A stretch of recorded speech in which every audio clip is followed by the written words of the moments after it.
How the Seattle Times covered the WTO Seattle protests. It's been 20 years since Seattle erupted in tear gas and protest signs. In 1999, the city secured the honor of hosting the World Trade Organization, WTO, Ministerial Conference, hoping to highlight the city on a global stage. The conference and the protests it prompted certainly left people talking about Seattle, just not in the way the city had hoped. The convention drew protesters from labor activists opposing tariff restrictions, to environmentalists concerned about globalization and what it could mean for the planet. Protesters also argued the WTO violated the rights of people in developing nations. The negotiations were quickly overshadowed by 50,000 protesters and the city's handling of the situation. Here is a look back at the front pages of the Seattle Times from what came to be called the Battle of Seattle.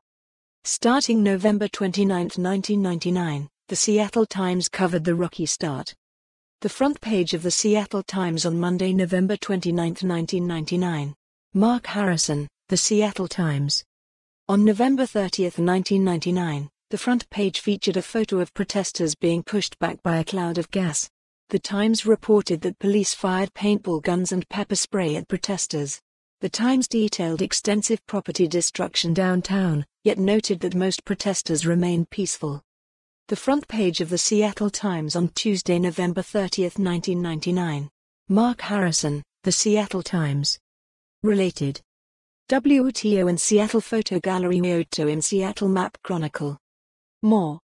Downtown Seattle became a city under lockdown today as Seattle police, in a much tougher stance than yesterday's, began arresting hundreds of protesters who ventured inside a zone of more than 50 blocks that was declared off-limits to demonstrations for the remainder of the World Trade Organization conference, the Times front page read on December 1, 1999.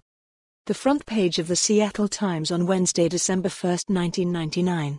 Mark Harrison, the Seattle Times. On Thursday, December 2, 1999, the Seattle Times covered Seattle Mayor Paul Schell barring most people without WTO credentials from a large swath of the central business district. The front page also featured a column on President Bill Clinton signing a treaty aimed at lessening child labor. The front page of the Seattle Times on Thursday, December 2, 1999. Mark Harrison, the Seattle Times. On Friday, December 3, 1999. The Seattle Times front page focused on the winding down of the WTO conference. The Times reported on the mounting blame and criticism directed at Schell over his handling of the protests. Peace settles over downtown, the front page announced. For more on this story, visit the news article link.